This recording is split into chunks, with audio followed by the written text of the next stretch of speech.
Hello दोस्तों, स्वागत है आपका देवभूमि फ्यूचर पॉइंट पे। तो आज हमारा टॉपिक रहेगा मगध का उत्कर्ष। तो शुरू करते हैं। 16 महाजनपदों में मगध सबसे शक्तिशाली था, ठीक है। और देखा तो मगध का जो संस्थापक था बृहदर्थ था। और मगध का जो उदय के कारण देखें तो आर्थिक, राजनीतिक और भौगोलिक कारण है, ठीक है, मगध के उदय के। मगध को मगध के जो वंश हुए थे ना, उनके क्रम की बात करें तो हर्यक वंश, शिशुनाग वंश, नंद वंश और मौर्य वंश थे, ठीक है। हर्यक वंश की बात करते हैं, जो मगध का पहला वंश है, ठीक है। यह मगध वंश का देखा है तो प्रथम व प्रत्यहत्य प्रत्यहंत यानी प्रत्यहंत मतलब होता है जो पिता की हत्या करने के बाद क्या हुआ, गद्दी प्राप्त करी हो जिसने, ठीक है। यानी पिता की हत्या कर गद्दी पर बैठे हुए लोगों को कहेंगे प्रत्यहंत।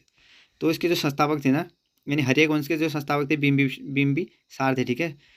और इसकी जो स्थापना हुई थी वो हुई थी 544 BC में। बिम्बिसार के बारे में पढ़ते हैं। बिम्बिसार राजगृह को दिखाया तो राजधानी बनाई थी, ठीक है। यानी पहली बार जिसने राजगृह को राजधानी बनाई थी वो बिम्बिसार था, ठीक है। और बिम्बिसार के 3 विवाह किए थे। एक तो बिम्बिसार ने 3 विवाह करे थे, ठीक है। पहली थी महाकौशला देवी, यानी कौशल की राजकुमारी। दूसरी थी चेलन्ना, जो चेलन्ना थी ये थी वैशाली के राजा की, यानी चेतक की पुत्री, ठीक है। वैशाली वैशाली थी क्या, चेतक की पुत्री। और तीसरी देखते हैं क्षेमा। क्षेमा जो था मध्य पंजाब की राजकुमारी थी, ठीक है।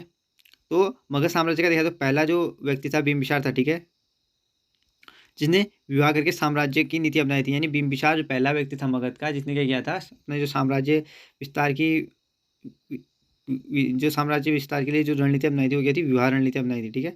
और राज में देखा है तो जीवक थे, ठीक है। एक इससे सवाल ये बनता है कि जीवक को बुद्धि एवं अवंती के राजा प्रहोत के जो प्रहोत थे उनकी सेवा में भेजा था, ठीक है।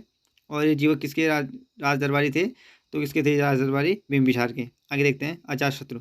अजातशत्रु दिखाया तो 592 BC में पिता की जो हत्या कर शासक बना था, ठीक है, अजातशत्रु। जैसे कि मैंने आपको बताया क्या था, प्रत्यंश प्रत्यहत्य प्रत्यहंत्य वंश से कहा था, ठीक है। तो तभी इसको क्या है, प्रत्यहंत्य वंश कहा जाता है। हर एक वंश को इसलिए कहते हैं, ठीक है। आगे देखते हैं। वैशाली तथा काशी को जीता इसने। और इसी के समय दिखाया तो बुद्ध के महापरिनिर्वाण के बाद प्रथम बौद्ध सभा का आयोजन किया गया, ठीक है। अजातशत्रु के टाइम पे क्या होता, बुद्ध का जो महापरिनिर्वाण हो गया था, यानी ज्ञान प्राप्त हो गया था, उसके बाद क्या हुआ, पहली बौद्ध सभा जो का आयोजन किया गया इसी काल में हुआ था। अजातशत्रु के पुत्र उदयन ने अजातशत्रु को मारकर सत्ता प्राप्त की। देखिए इसमें क्या हो रहा है कि अपने ही बाप को उसका ही पुत्र मार रहा है और क्या कर रहा है, अपनी सत्ता स्थापित कर रहा है। उदयन उदयन देखा है तो उदयन ने अजातशत्रु, यानी अजातशत्रु का ये उदयन क्या था, बेटा था, ठीक है। और अजातशत्रु ने अपने पिता की हत्या कर देता है उदयन और सत्ता प्राप्त कर देता है। गंगा, सोन और गंडक के संगम पर पाटलिपुत्र नगर की स्थापना करता है तथा पाटलिपुत्र को राजधानी किसने बनाया, तो उदयन ने बनाई, ठीक है। कई बार ये सवाल बन चुका है कि पाटलिपुत्र को अपनी राजधानी किसने बनाया था, तो किसने बनाया था, उदयन ने बनाया था, ठीक है। अब आगे देखते हैं शिशुनाग वंश। तो हमारा जो पहला हर्यक वंश था वो समाप्त हो गया, ठीक है। हर्यक वंश में हमने 4 राजा पढ़े। पहला था बिम्बिसार वंश। मेरे साथ रिकॉल करते हुए चलिए आप।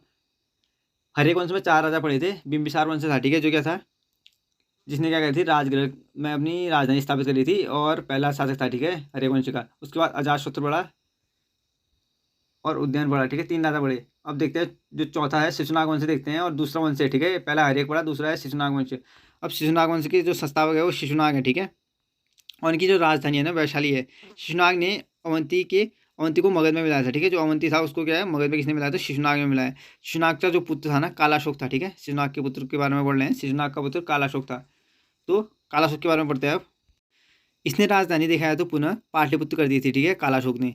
और दूसरी बौद्ध सभा का आयोजन इसी के काल में हुआ था।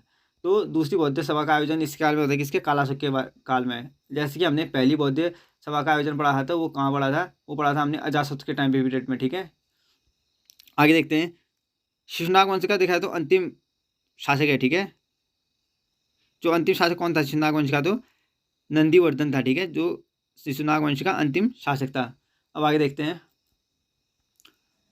तो आगे है नंदवंश, ठीक है। नंदवंश के जो संस्थापक है ना, महापद्मनम नंद थे, ठीक है।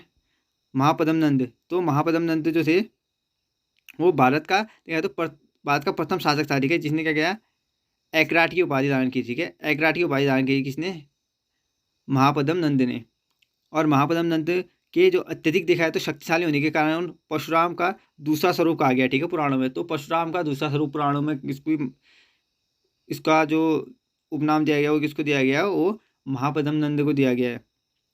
इसे इसने क्या किया था, कलिंग को जीता था, ठीक है। और कलिंग से जैन यानी जिनसेन की जो मूर्ति को क्या किया था, मगध में लेके आया था, ठीक है। कौन?